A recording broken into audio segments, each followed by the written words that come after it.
Hello and welcome. Thank you for joining us for today's webinar, The Evolving Accreditation Landscape in the U.S. Before we get started, I would like to go over a few things. We welcome your questions and we encourage you to post them by using the Q&A feature. You can post your questions at any time and you can ask anonymously. If you haven't already done so, please feel free to activate your closed captions.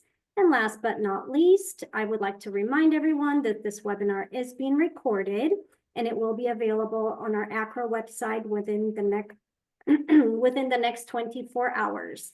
And without any further ado, I would like to hand it over to our Executive Director, Melanie Gottlieb. Thank you, Melanie. Thank you so much, Belma.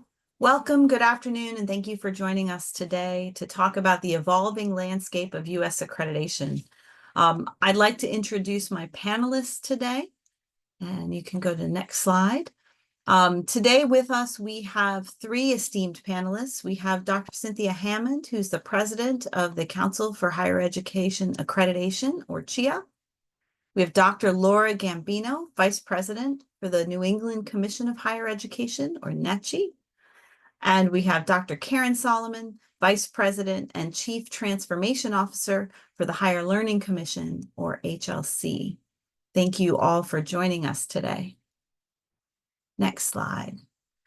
So here's what we're going to do today. We're going to do a very brief overview of U.S. accreditation, and we're going to highlight some of the recent changes because there have been relatively recent large-scale changes to the accreditation landscape. We're going to talk about, then we're going to move to a panelist discussion with our panelists on the current landscape and how those changes have impacted them. And then we'll take Q&A from the audience. So looking forward to this discussion. All right, next slide is, so let me talk a little bit about quality assurance writ large. In other countries, quality assurance and recognition is much more centralized. And it's mostly a government function, and it's generally hosted through ministries or secretaries of education, and then delegated down to higher education councils that may handle different parts of the higher education system. Next slide. So in the US, we are different, and we're going to talk about, we use accreditation as opposed to quality assurance as a typical term. And so what is accreditation? And I'm using a CHIA definition here. Accreditation is the review of quality of higher education institution and programs in the US. And it is the major way that we signal value and quality to our government officials, to our learners, and to our families, and to the public at large. It's our quality assurance process. Next slide. So in the US, we separate recognition and accreditation. So the US Department of Education reviews and recognizes accreditors, and then recognition is the bar that is required to access federal funding for higher education. So an institution has to be accredited by a recognized agency in order to have access to federal funds and offer that to learners. Accreditation is entirely separate. It's a non-governmental process. It is a voluntary process. It's self-regulation. It consists of self-studies and a peer review process. Accrediting bodies are nonprofit organizations, and they have members, and those members are a part of this sort of self-study and peer review process. That an accreditation measures the institutional effectiveness relevant to a combination of the standards that are applied by the accreditor and generally the mission of the institution. When I was institution-based and worked with accreditation at my institutions, we always thought of it as, let's make sure that we are doing what we say we are doing. It's ensuring that you are consistent with the promise that you are making to your learners, and that you are delivering on that promise, and that you are consistently reviewing your success in that promise. Next slide. Accreditors are recognized, and that recognition is provided by the Department of Education and also by CHIA. So these are the two recognized accreditors. The U.S. Department of Ed is the branch of the government that's responsible for supervising national federal programs for distributing federal funding of education. So it doesn't accredit or recognize institutions. It does review accrediting agencies for the purposes related to federal financial support for the educational institutions and students. If an accrediting organization is approved by the Department of Education, the institutions that it accredits might be eligible for federal money, and the students might be eligible for student financial assistance. And so that's an important piece to understand, that recognition through the Department of Education is the way that you have access to funds. CHIA is a CHIA is a nonprofit organization for higher education institutions in the U.S. It is not an accrediting organization. Members of CHIA help to define standards for the approval of accreditation associations, and they recognize accrediting associations that meet that criteria. So for an accreditor to be affirmed by CHIA, it has to demonstrate its commitment to advancing academic quality, accountability, purposeful change and improvement, appropriate and fair decision-making, and continuous reassessment of that commitment. And so CHIA shares information about its recognition in their database of approved accreditors, accredited institutions, and some other consumer protection information. Next slide. So let's briefly talk about what the process is very generally for accreditation, because there are multiple accrediting bodies, but most of them have a similar theme in their process. So there are standards that are established by the accreditor, and then there tends to be a comprehensive self-study or self-evaluation against those standards by the institution. Then there's a peer review process that reviews that self-study and does a site visit or an on-site evaluation. And those peer reviewers are members and they are volunteers. So that they are serving the organization and serving their peer group by becoming peer evaluators. Then there's a judgment by the accrediting organization about either new or continuing status and a length of term, and that varies by a body. There's reporting on that visit.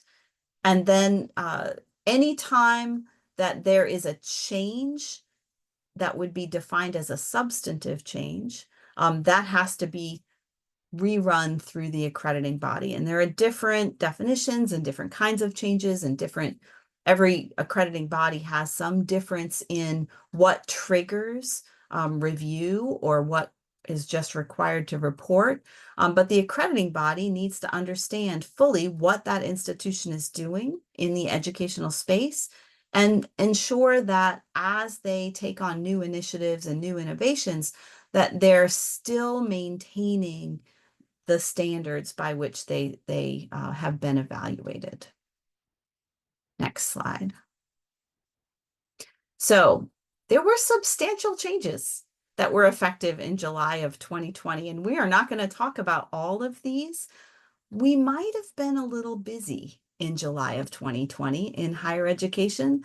And so while the law went into the regulations went into place on November 1st in 2019, in 2020, July of 2020 is when they took effect.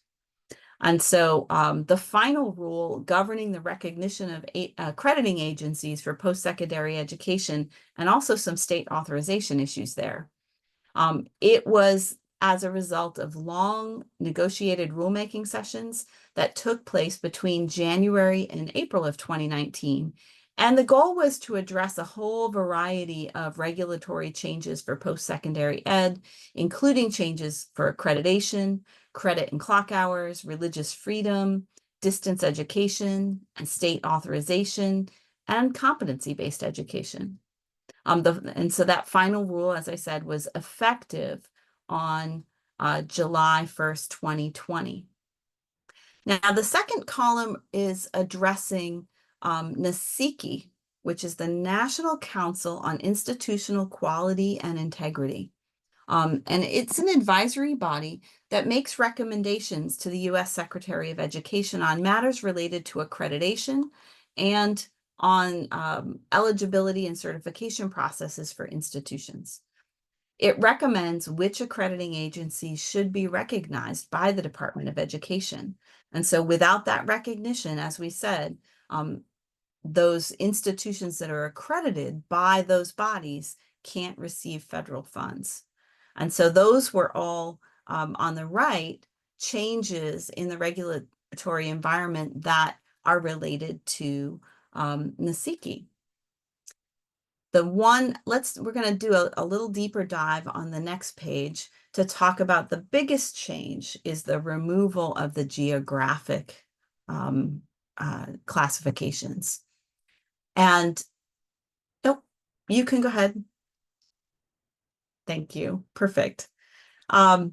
So this gets to the point of why we're doing this webinar. And I will just share that at our annual meeting last spring, I mentioned on the stage something about these changes, and there was a collective gasp from the audience. And that collective gasp was because many of our members really hadn't digested this change or any of these changes and really didn't understand what it meant. And so I reached out to my colleagues on this panel to have a conversation about this. So prior to 2020, we talked about accreditation in 3 spheres. There were the regional accreditors, there were the national accreditors, and then there were the programmatic accreditors. And so the national bodies accredited institutions across the country and sometimes beyond it.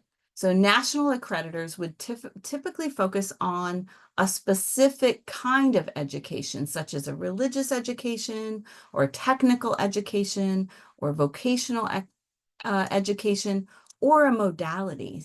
So an institution that might have focused, an accrediting body that might have focused on distance education, for example, when that was new. Regional editors are there were 6 regions, and those 6 regions really mostly operated within their geographic regions. And they managed accreditation for institutions within those regions, and they accredited the entire institution. Regional accreditors were always considered a little more prestigious in the ACRA world, and there were some implications between regional and national accreditation that could be challenging in some cases. Some institutions would choose to not accept credit from all of the nationally accredited. They generally accepted credit from the regionals, but national ones were questionable sometimes. And there were lots of, I would say, shortcuts in thinking about how to make decisions about where the bar was for the acceptance of transfer credit that hinged on accreditation. And to be honest, the Department of Education really was interested in us not thinking about that.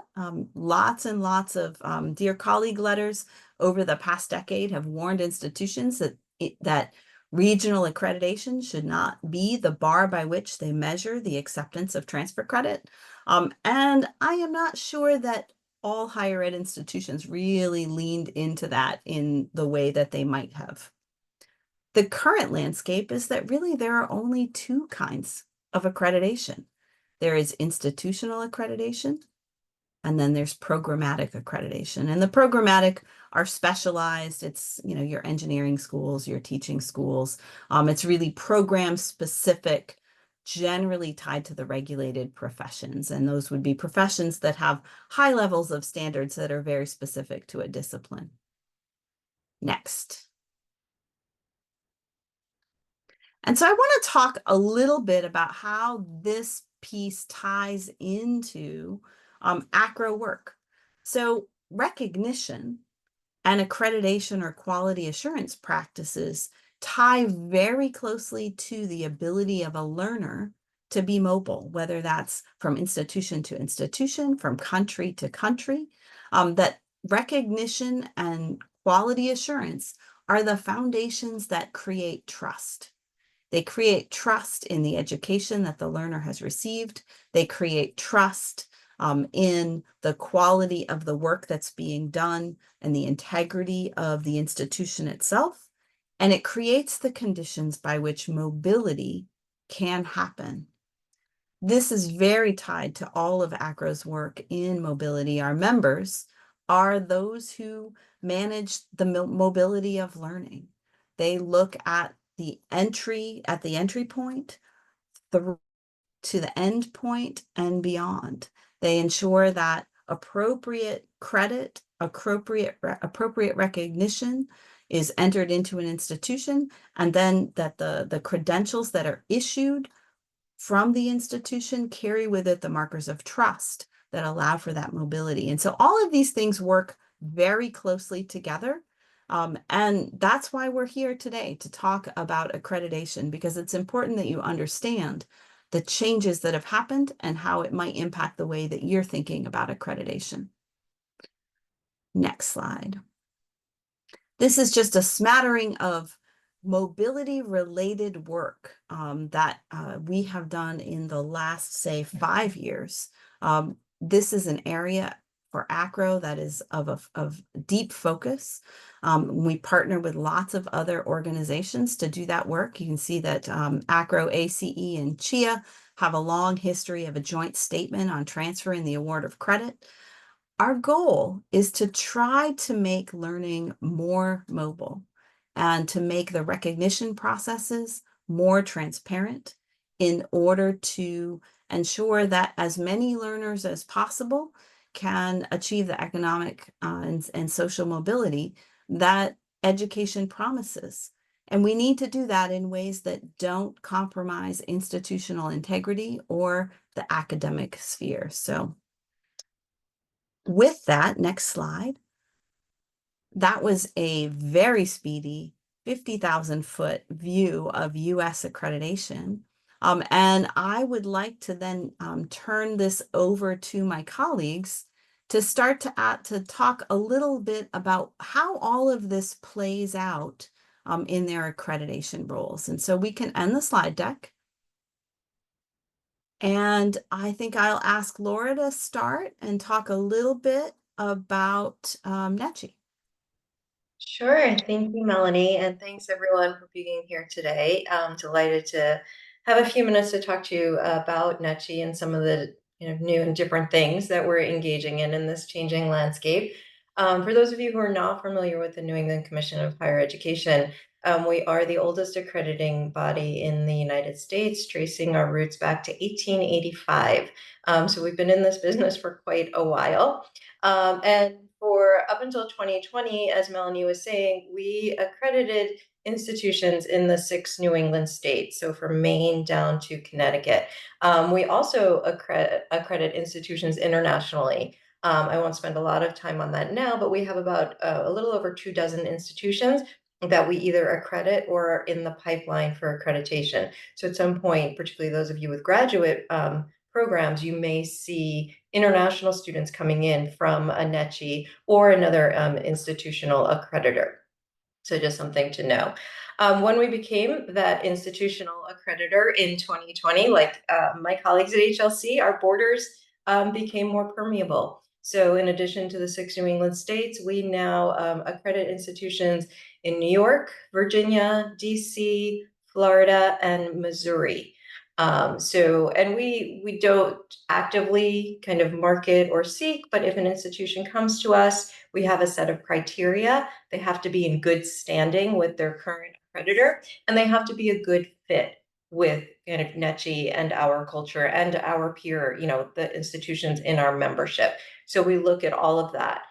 One thing I will say with the change of accreditor process, it starts with approval from the U.S. Department of Education, right? So an institution that is considering making a change in accreditor begins with submitting an application to the U.S. Department of Ed, and then the U.S. Department of Ed will make a reasonable cause determination as to whether it's a good switch and if it's okay for the institution and the accreditor to proceed with the change in accreditor. And institutions will go through a process then similar to a comprehensive evaluation process before accreditation is granted. So that's a little bit of what we're doing around the change in accreditor process. One other thing that's going on that's kind of, well, two other things maybe that's going on that are kind of exciting in NETCHI right now, like HLC and like some of our other formerly regional, as we sometimes refer to ourselves, we are approving bachelor's degrees of fewer than 120 credits. And that has sparked a lot of conversation and some interest from our membership. So at this point, our commission, which does require the equivalent of that substantive change proposal that Melanie was talking about, to submit a proposal to the commission when they're going to consider before they offer these reduced credit. They're typically 90 to 96 credit degree programs, outlining their plans, outlining how they're going to evaluate the programs, how they're going to ensure that students are achieving those same learning goals that they would be achieving in a more traditional 4-year program. So we've approved a few of those, and I think we're going to be seeing more of that over the next year or so. And so I think that's going to be interesting again in terms of, as your institution is doing this, what this means, what it means to have a 90 to 96 credit baccalaureate versus a 120. And at the what happens if a student wants to return for that 4th year in terms of financial aid. I think that's been a question from some of our institutions. And then what does it mean at the graduate level when you're reviewing transcripts and considering admitting students? So it's exciting. It can be a great thing for students, right? It will save them money, reduce their debt, hopefully get them out into the workforce faster. But there's still, the commission's still paying close attention to this and wants to review these programs carefully. The other thing that's exciting is, we're talking about accreditation, and when we talk about accreditation, we talk about what's going on the credit bearing side of things. So those courses and programs and credentials that are earning credits, right, using that traditional credit hour. But we know many institutions and many third-party organizations now are offering non-credit programming, short-term credentials, certificates, programming. In Maine, in some of our community colleges, there's logging programs. You can get a certificate in logging, or a lot of times you see it in IT or healthcare. But there's really no quality assurance that's been going on in that non-credit side of the house. So right now, NETCHI is engaged in a pilot process. We have some funding from Lumina. Last year, we worked with some of our institutions to create a quality assurance framework for non-credit programming. Spent a year talking to these institutions, identifying what were some of the markers that would set a high quality program apart from some of its counterparts in this non-credit space. So right now, we actually have an evaluation going on with 6 organizations. We just had one where we have peer evaluators, a set of 2 peer evaluators going and doing a site visit, kind of an abbreviated version of what you would experience on a comprehensive evaluation. About a day and a half, there's 2 evaluators. The institution or the organization that's being evaluated wrote an evidence-based report to those framework markers. We completed our first visit last week. I think we have 2 going on next week, a couple the week after and 1 the following week. We have an advisory board that's going to review these and go through a mock recognition process. And over the course of the spring, the commission is going to determine if we're going to move into recognizing non-credit entities. And I say entities and organizations and not necessarily institutions, because we do have Perscolas, which is obviously not an accredited higher ed institution, that is part of our pilot process. So we are working with a third-party provider to see how that works. So stay tuned on that. There's a lot more to come on that over the course of the year. Last thing I'll say before I turn it back to Melanie, the other thing we're seeing in New England in particular is a lot around mergers and acquisitions, and a lot around institutions that are struggling financially. So our commission has a kind of financial screen and an annual monitoring process that's been helping us ensure that students have the capacity to continue out and finish their degree at an institution, or we're working with a lot of institutions around mergers, acquisitions, and closures. So there's a lot going on there. It's a complicated process. Again, one with a lot of Department of Education oversight. That's not as fun as the fewer than 120 credit degrees or the non-credit programming, but it is a reality, and it's a particular reality. I know it's happening across the country, but it's a particular reality in New England, and we're very aware, and the Commission is very watchful around our financially fragile institutions. So I think I'll stop there, and I'll turn it back to you, Melanie. Oh, thanks so much. I have so many questions, and I'm sure our members will have lots of questions, but I'm gonna turn it over next and ask Karen from HLC to share a little bit about what's going on there. We'll take Q&A at the end. And so I hope as you're thinking about questions that you'll pop them into the Q&A. And if there's a particular person you would like to hear from on that question, please be specific in that. Otherwise, it'll be general, and I will do my best to direct it appropriately. Karen.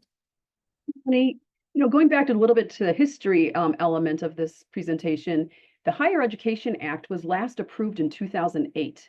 And ever since then, there have been these negotiated rulemaking sessions on a variety of topics, and they pull some people together and they try to come to consensus. And if they don't come to consensus, then the Department of Ed can actually set the rules that it wants. And so that's where a lot of this has taken place. If they don't come to consensus on some items, then the department can make some decisions. Back when we switched from that regional national language to now one that's called institutional agencies, accrediting agencies, the argument was made for our agency that we accredit institutions in 19 states, and that was a historic issue that many of the institutions could travel by train to Chicago for the meetings back 100 years ago or things like that. But at the point of time when that went into effect in 2020, we had additional locations and branch campuses in all but 3 states in the entire country. So the argument was, you're not really regional. Your main campuses are bound in these 19 states, but you are spread out everywhere. And so I think that was the case for many of our institutional agencies at that point in time. So that was part of the rationale behind making that change, along with what you said earlier. But talking about going and piggybacking on what Laura said, talking about those reduced credit degrees, I think it's important that people understand when they say shortened degrees, that there's an understanding or a clarification made of whether that's reduced credits or reduced time. And there's a big difference there. So reduced credits would be less than our typical understanding of whether it's a 60 credit associate's degree, 120 credit bachelor's degree, or things like that.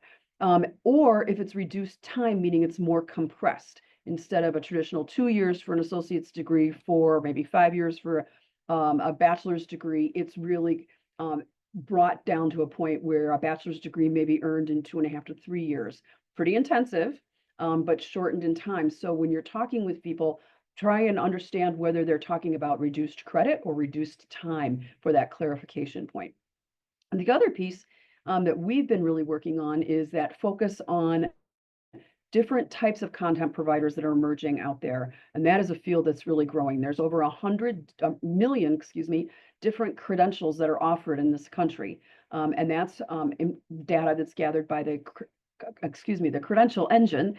And so what we understand are there are different types of providers out there. There's no entity at all of recognition or quality assurance in the way that Melanie described that type of process. And so what we are creating is a credential lab that has 2 work streams to it. One, we're building a quality framework so that providers that want some type of recognition or endorsement, I'm going to use the word endorsement to stay away from recognition that Melanie used earlier in this session. Some type of endorsement that says they've gone through some type of review process and they're a quality entity, they have sound practices in building programming and things like that. Now, those providers could be providing content directly to learners. They could be providing content to maybe corporations, workforce and things like that. Or they may be actually partnering with colleges and universities. And colleges and universities are trying to figure out, and corporations are trying to figure out, who do we want to partner with? It could also be that you've got different workforce agencies, you've got different government agencies that are wanting to provide eligible training provider lists.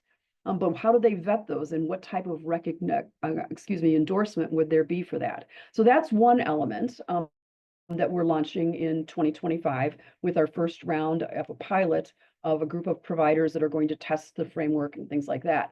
The other side of the work stream is actually an innovation center to provide resources and programming and training and things like that for institutions and providers and workforce agencies, state agencies, and things like that to actually come together, learn to work with one another. One example would be, we've got some providers that have said, we cannot understand why it takes faculty at a college or university over a year to adopt a new program. And we can do that in a few weeks. So, what's the whole process? What's the governance structure, things like that, so that we can work better with colleges and universities going forward. So the Credential Lab is one that's designed not just for HLC institutions, but any other institutions that want to be involved, and then also that large provider pool. And that's been an interesting conversation as we've been engaged with a wide range of different providers. So we have leadership building both the framework side and the innovation center side, which has been a really interesting challenge. But the credential field and ecosystem is moving so rapidly.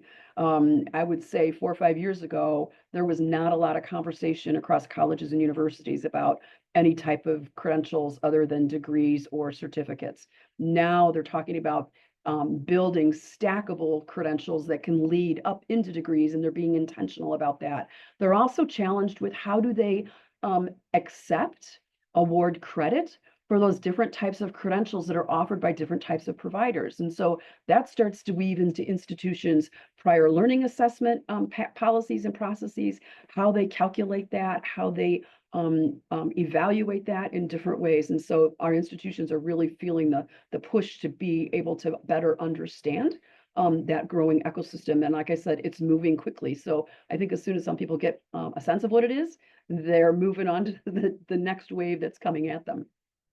One other point I'd talk about, which goes to Laura's comments about the financial stress on institutions, and that is really about teach out. ACRO has a great publication about teach out, things like that. We've also created a toolkit, and we also have some guidance documents. The toolkit really focuses on not just an institution that may be closing down programs or closing the institution, but it also focuses on receiving institutions. And so the question is, how can institutions be better prepared to be receiving institutions to take on those students that need to find a new place to continue their educational career? How can they be prepared to accept students that they may not have originally accepted, but they're within a year of graduation? And how can they help them get over that finish line? And what do they need to prepare to do that? As far as that goes. But what other element that we're encountering week after week right now is about records retention. What happens to student records when an institution is no longer operating? I am hearing story after story each week. Right now, I'm working with an institution that's transitioning all of their transcripts over to a state agency, not their state Department of Higher Education, because legislative action prohibits that from happening. So they're having to transition to another state agency. But getting that information digitized to be able to move over to another agency that's not an educational institution, and to be able to then catalog all of those files, and then for that entity to be able to pull those files and provide transcripts at a later date is a lot of work. A lot of institution systems don't talk to other institution systems. We're hearing stories of some state agencies that can accept transcripts having boxes of files sitting around office floors because they have no place else to put them. So I think records retention is a significant issue that needs a lot more attention going forward, recognizing that some of these students are trapped. They can't go on to complete their education. They can't go on to graduate school. They can't enter the military. They probably may not even be able to apply for jobs. And so this is an issue that, as we know, that more and more institutions will be merging or closing or things like that, that the student records retention needs to have a higher level of emphasis in our discussions. And then lastly, I would just actually two more things. One is that the focus on continuing, competency-based education, whether it's credit-based or whether it's actually direct assessment. And there are some distinctions there, and it's important that institutions know and understand that. More and more of a focus on competency-based education will wrap back into those credentials that I was talking about, and actually into expectations for employers that may be dropping the degree requirements that they used to have and actually turning more to skills and demonstration of knowledge and abilities being more important in the hiring talent pipeline process. And lastly, I think one of the other big changes in recent years is Pell eligible prison education programs. It's a really, really complicated legislation, and there's a lot of intricacies. Institutions need to be really actively involved in their Department of Corrections, wherever they want to be serving some of those potential students. It's a lengthy process to get approved because you have to go through your Department of Corrections first, then to your accrediting agency, and then to the U.S. Department of Education. And depending on your state, you may even have to go through your Department of Higher Ed agency also. So it's one of those very, very complex processes, but it's providing a lot more educational opportunities to folks that really need to be able to be ready to exit and get back out into the workforce. I'll wrap it up there, Melanie, and turn it back to you. Thanks so much, Karen. Again, lots more to dig into, and I think we will have some questions coming back to that one. I'd like to give Cynthia some time to talk a little bit about how CHIA is interacting in this space, and what are your thoughts? Thank you so very much, Melanie. And I want to begin with a little historical context about CHIA. CHIA was the result of a referendum of college presidents and chancellors, and these were R1, R2, minority serving institutions, HBCUs, private, public presidents who wanted to make sure that the academic quality and the evidence of academic quality remains in the academy. There was a lot of discussion back in 1996 and a lot of concern that the federal government was interloping a little bit too much in identifying what is acceptable academic quality.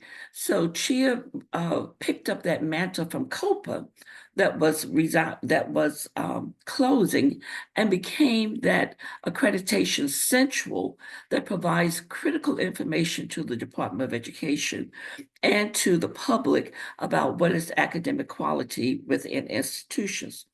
Might I also add that when you're talking about recognition, it's important that accrediting organizations have both. That there are some institutions absolutely that are not eligible for Pell Grant assistance or Title IV assistance, and accrediting organizations also function in that capacity and working with those institutions as well. But the academic quality part and the academic integrity and the academic freedom of the institution really rests within the domain of CHIA recognition. And as you mentioned earlier, Title IV and all of those federal fundings sort of are mandates from the federal level.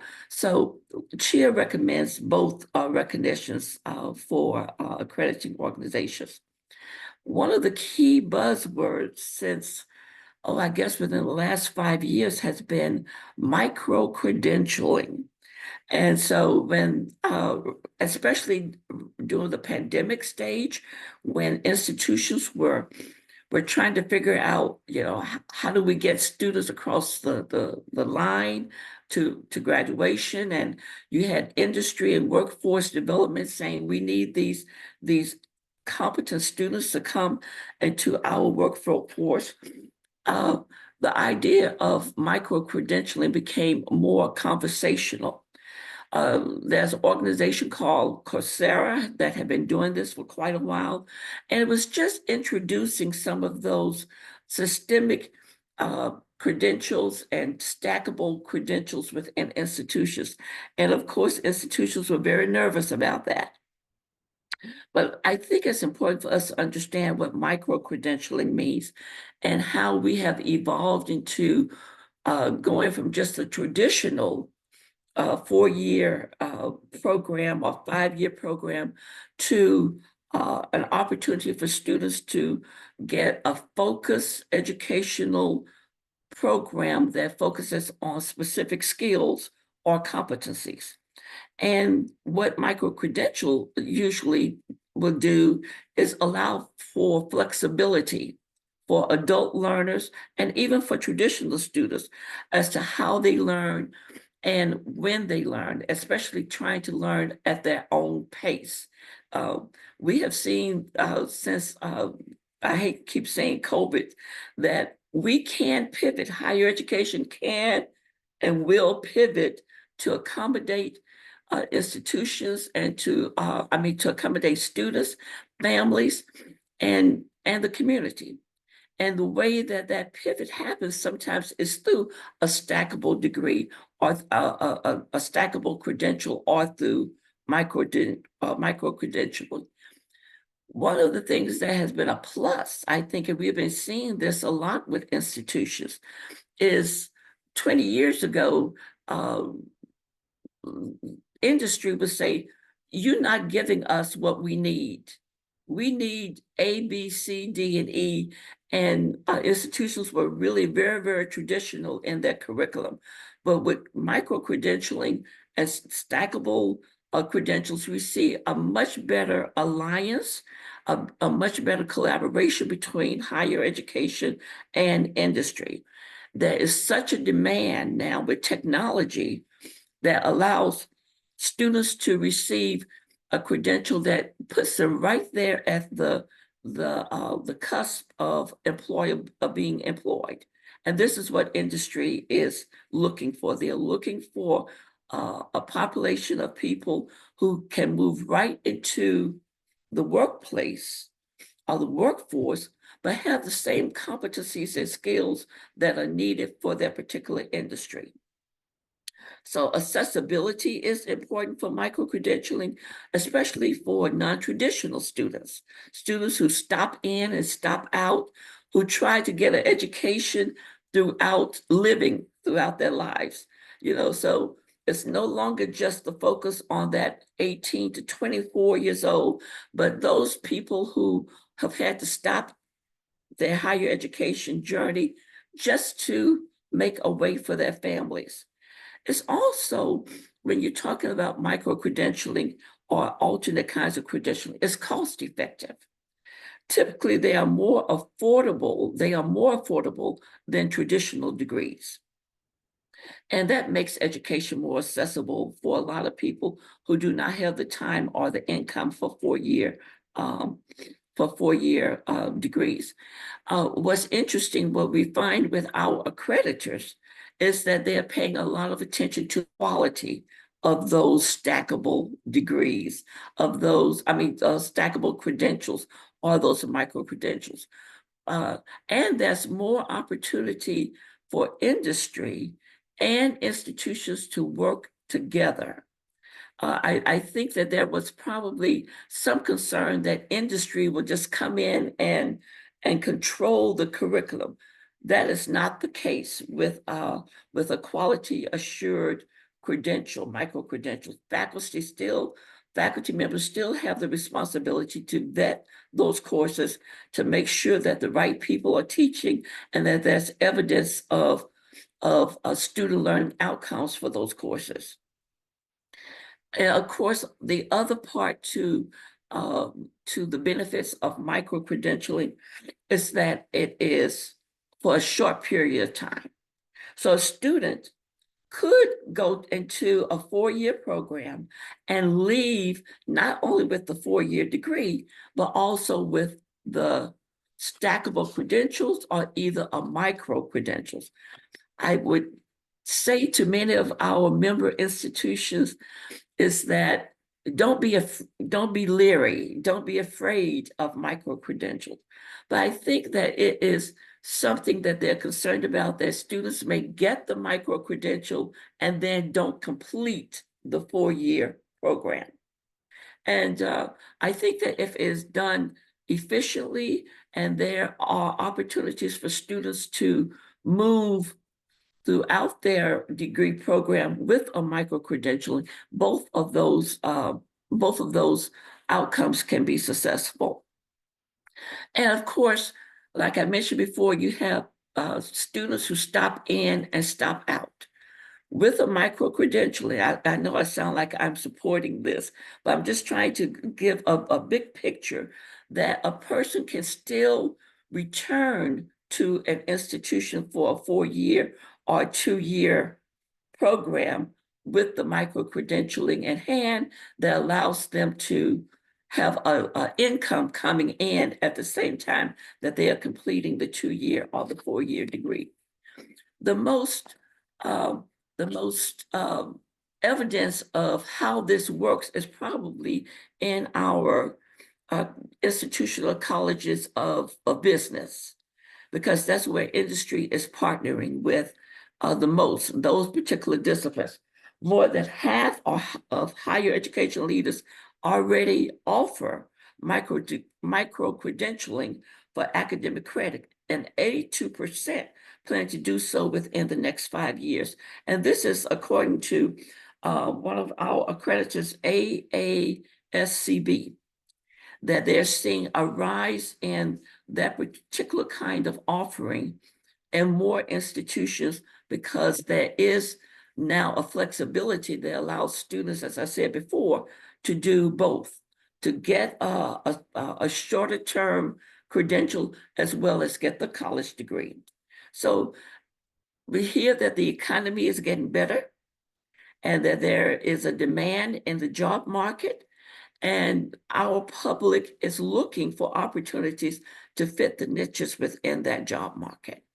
Accreditation is still very, very relevant, still very, very important, and making sure that those courses are quality and evidenced by some level of outcomes that can be produced for the public. So with that said, I'm going to turn it back over to you, Melanie. Great. Thanks so much.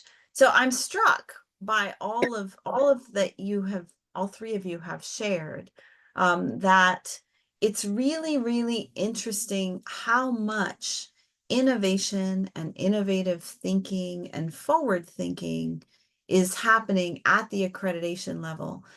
I will say, from an institutional level, often I hear a refrain that says that accreditation is a barrier to innovation. And I think it's actually heartening to hear that the accreditors are really thinking deeply about what higher education is now and what it needs to be for tomorrow, and thinking in that innovative way. So I'm thrilled to hear all of this. I think institutions should be thinking of their accreditors as partners in innovation, as opposed to as a barrier to and a continuation of the status quo. So I have a couple of questions, and I think I'm gonna work through the couple that are here. They're a little on the operational side, so I don't know if my accrediting colleagues will have thoughts on it, but I'm going to share. I certainly have some thoughts on some of them. First, there's a question about guidelines pertinent to transfer credit evaluation for coursework completed in mini sessions. So winter sessions, 3 weeks at a fast pace, and an indication that some institutions won't accept such coursework, and to please advise. And I'm going to make one comment, and then I'm going to ask my accreditors if they have any thoughts on that. But generally speaking, I think that the modality of the work, the modality of the learning is something that we should be considering less and less. Really, there's a lot of, if the institution is recognized or accredited appropriately, and it is someone you would take a regular course from, I would certainly not use the 3-week format as a barrier. It harkened back to the days when distance ed and online education was brand new, and we were indicating on the transcript that it was taught online, and that was a barrier to that credit being accepted. And that's not the case anymore. And so I wonder, do any of my colleagues have anything they want to add to that? So I mean, I think you articulated that so well, Melanie. The thing I would add is what we use at NETCHI and at HLC are the standards, our standards for accreditation, and our whatever policies we have. We have a policy on credit hour, which talks about the engaged academic time and integrity in the award of a credit hour. And so that's what would come into play here. The only other thing that I know is in our current standards is an institution cannot erect barriers. I was really glad to hear you use the word barriers, Melanie, because we actually have that in our standards, barriers to transfer. And so as we think about engaged academic time, if the course, meets all of that criteria, is this a barrier to transfer? That would be the only place, the only time where the commission would step in. Like otherwise it's obviously up to the institution to determine what credits and courses it accepts and transfer. I think this is where it's going to become even more important that we're really focusing on competencies and demonstrating that, because it's not the seat time issue. Students can learn at different paces. It's really about at the end of that material, what can this student demonstrate competency of? And so and that's where some of the large national institutions are seeing success. They've got learners working at different paces, and some in subscription models where you pay so much per length of time, and you can see how many competencies you can pass or earn during that point in time. And so it just really depends on the learner. And might I add that, in many of our discipline programs, there is an exam that has to be taken for licensure in some cases. So as Karen said, it's about what can you demonstrate? What's the competency? Not how long you sit in the classroom. You still have to pass that licensure exam at the end of whatever the duration of time is. May I also say that CHIA has instituted some new standards for accrediting organizations, and one of the standards is the support and the promotion of innovation. And I want to say to you that sometimes when we think about innovation, we only think in this narrow framework of technology. But innovation also means, how do you think about a metacognitive process? How do you think about teaching? How do you think about learning? What's new that's going to support the students through their journey to a degree or to a certification? So I think just as there was this somewhat stigma related to online learning, which has long passed, we have to think differently about how we approach students, because students are coming with a lot of different perspectives, a lot of different ideas, and some of those ideas support their progress through higher ed. So innovation is not just technology, but it's also a cultural way of thinking about teaching and learning. Hear, hear. So there's also next a question about prior learning assessment and micro-credentials. And so I'm wondering, I have some thoughts, but I'm going to ask you to answer first. If you have seen any great resources or great work being done in credit for prior learning for smaller, shorter credentials. Do any of you have any cases or thoughts that you want to highlight? I will say it is still kind of emerging. We don't even have an agreement on what a micro-credential definition is. So that's part of the challenge right there. Cynthia was mentioning micro-credentials from her perspective. I look at it from a slightly different perspective, so that's sort of an interesting piece there. One of the resources I would recommend to this group is the Learn and Work Ecosystem Library, where they have quite a few playbooks out there about credentials, and they're growing that number of playbooks. And so there may, if there's not yet some resources on evaluating prior learning, it may be coming down the pipeline.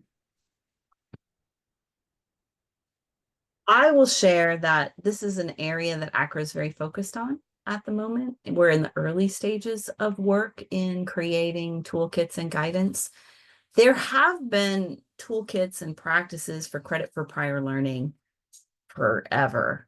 And I will say they've not been used all that well. They've not been implemented all that well. The current processes are time consuming.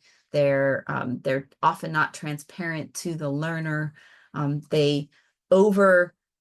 would say only a very persistent and privileged learner in many cases would have the wherewithal to pursue that option and to pursue it diligently enough to be successful. It's quite complicated in a lot of cases. And so we're in early stages of working with CALE and working with CBEN and doing some real thinking about what does credit for prior learning or prior learning assessment look like in a world where credentials are shorter and shorter, and in a world when there are competencies as opposed to a more traditional set of records. So lots of work to be done in that space. It's absolutely something that we are looking at and intend over the next year or two to focus on. All right, I've got a couple of hot seat lightning round questions here from my friend Doug. If you haven't listened to his For the Record podcast, I'm going to plug it right here. It's one of the ACRO podcasts, and Doug McKenna is the host, and he always has good questions. And so, lightning round, do you think a 90 credit bachelor degree will become common in the next 10 years? Or will we, the US, create a new bucket that exists between the associate's degree and the baccalaureate degree? Okay, I'll go first, and I'm going to give you my personal opinion. This does not reflect the view of Understood. the commission. Not speaking on their behalf in this one. It's a great question, Doug. I'm really glad you asked it. I've been thinking about how to answer it. I think at least in the short term, for the next few years, we're going to have that bucket that exists between. I think that's going to continue, and that may continue forever. I do think, though, that shorter baccalaureate degree is going to become much more common, and it's going to get folks into the workforce faster. It's going to reduce debt. And I also think, and so I think it's going to appeal to a lot of learners. I also think, though, as Karen has been saying, as we shift to thinking less about like seat time or engaged academic time or the traditional credit hour and move more to competency-based learning and evaluation, that you're going to see these shorter times to degree and shorter, engaged, whatever we want to call it, if it's not a credit to degree emerging over the next few years. I think our learners are asking for it, and I think we should be thinking about it. The 120 degree, the credit hour, it's a construct that goes back, decades, hundreds of years. It's almost like an industrial revolution concept. And we're at this new moment where we need to be thinking differently. So hopefully 10 years from now, a lot's going to be different. Melanie, may I ask Laura and Karen, what are you seeing with the 5th-year master's program? 4-year programs that go into a 5th year, where the senior year courses or the junior year courses serve as dual credits for graduate and undergraduate, because that's sort of a reduced time of seat time and course time at the undergraduate level. So there is some background about that. And so I would just be curious to know what you're seeing in institutions with those 5th-year graduate degree programs. I'm not seeing that much activity coming through our substantive change processes. If institutions are doing that, they may not need to come through for approvals. We've got some policy about 3+2 or 4+1 programs, but it's more generic. It's not program specific, and how they actually delineate that going forward. Laura, do you want to answer this before I go back to the 120 credit? Yeah, just really quickly want to say, it's funny you asked that. I had a conversation with an institution this morning that's doing that with some HBCUs, and then with a partner, it's a large public regional flagship in the state, doing it with another state institution. So doesn't, in both of those cases, doesn't rise to the level of a substantive change. Yeah. So we don't always see it, but it is going on. What I think is interesting about the 120 credit and the less than 120 credits being called a bachelor's degree, which I'm not in agreement with. We know what a pint looks like and we know what a quart looks like. And this is between a pint and a quart, but we don't call it a quart light or something like that. We don't call it a quart. And that's right now what's happening in these early stages. But what's interesting is that for many, many, many decades, you earned that baccalaureate degree and you were done. You didn't typically go on for any additional education. That has incredibly changed from now into the future. So while the 120 credit the bachelor's degree may be less than 120 credits, I think cumulatively over time, the upskilling and reskilling that's going to be needed on an ongoing basis, the stackable credentials that you're posting on your learner educational record will be more than what was ever a baccalaureate degree. And so I think the amount of lifelong learning is changing. And so that baccalaureate used to signal the end for many people of learning. And I think that is what is going to be the biggest shift that we look at 10 years from now. I would just add, for a little bit of context, that it's super interesting to me that we are having this conversation now, because anyone who has been working in the international education area knows that the European higher education area was created in 1999. And one of the cruxes of that was a distinction between a 3-year bachelor's and a 4-year bachelor's. And the driving towards the 3-year bachelor's was about equity, access, and getting people into the workforce faster. And so it's an interesting echo that we're now having this conversation as well. Just a pro tip, we are probably going to be having a webinar on this particular topic in the spring, because I think there's some steam picking up and we need to talk about it. And a follow-up to the question is a question about GPA. We're willing to negotiate down from a 120 credit baccalaureate. Why is a 2.0 GPA still a requirement? That might be a devil's advocate question, Doug. But I don't know if anyone has heard any conversations. I suspect, to me, it's going to, as we get to more competency-based education, that the way we look at grades are going to be different, and the way that we do assessment is going to be different. But I don't know if it's the same question to me.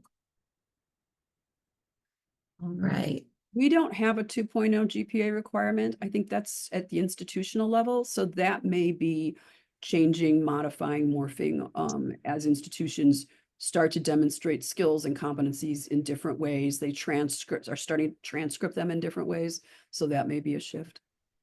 Agree. We don't have anything about the 2.0 either. I have heard some of our public 2-4-year partners starting to have conversation about this, right? Like if the, not even, maybe not particularly about the 2.0, but about, does something less than a C transfer or does it not, which has been a conversation as well. So I think there's more to come, but it comes from the institutions, not from the accreditors. I would agree with that. And it looks like I'm going to do going once, going twice. If there are any other questions, people should pop them in the chat. And I'll just say a few closeout words to say that it's clear to me that there's a lot of innovation happening in the space, that institutions, that the government, and accreditors are all thinking deeply about what do we need to do as higher ed institutions to prepare our learners for the future, and that higher ed probably will look different 10, 15, 20 years from now than it looks right now. And I think as institutions, we will need to really be a little bit more open to thinking about change. And I think that this is going to come from not just ACRO colleagues and from accreditors, but I think I think that this is a message that any of our peers are going to be hearing from their associations as well. I think the pace of change has accelerated quite a bit. And I think, again, things are going to look very different 20 years from now. So I want to thank my colleagues, and Belma, if you could pull up the closing slides, I would appreciate that. I want to thank my colleagues for joining me today. This is a busy time of year. There are lots and lots and lots of meetings happening. Fall is travel season. I happen to be at home in DC today, which is a miracle. But I want to remind people about a couple of upcoming things. The ACRO-SEM conference starts this weekend in Boston, Massachusetts. We hope that you will join us there. This is for thinking about innovation in your enrollment space, doing strategic enrollment planning, SEM is your space. The ACRO annual meeting will be happening in Seattle on March 30th until April 2nd. We hope to see you all there. We've had some really interesting questions about when we're going to bring our Tech and Transfer conference back, and that is going to happen in July. I don't have the dates yet, but they are going to come any minute, so stay tuned. A new meeting that we have spun up directly related to this, if you could go back to the previous slide, thanks, it moved a little quick. I'm not sure what's going on there. A new meeting that we have partnered with UPSEA, which is the University Professionals for Continuing Education, on convergence, which is really about credential innovation in higher ed. This conference will really tease out the questions around that non-credit to credit pathway, particularly at the institution level, institution-based credentials into other institutional pathways. So join us this year. Next year it'll be in Washington, D.C. Next slide. I gave Doug McKenna a call out on the For the Record podcast. We have 4 podcasts at ACRO. We have Admit It, which is focused on admissions and enrollment issues. For the Record, which is record and registrations issues. We have the Heard podcast, which is higher education and real diversity. It's about a diversity conversation with higher ed administrators. And Transfer T, which is all things transfer. If you want to stay connected, check our ACRO Connect or ACRO Transcript newsletters, our blogs, Ion Research or Semantics. These Semantics is around latest news from the ACRO consulting area, what they're seeing at institutions, and Ion Research is ACRO Research. And next slide. And then finally, join the conversation. You can see us on social media. You can see us at our website, acro.org. I hope you'll join us for a future webinar, or I might see you around the conference circuit for the rest of the fall. Thanks for joining us today, and have a great weekend. And happy Halloween.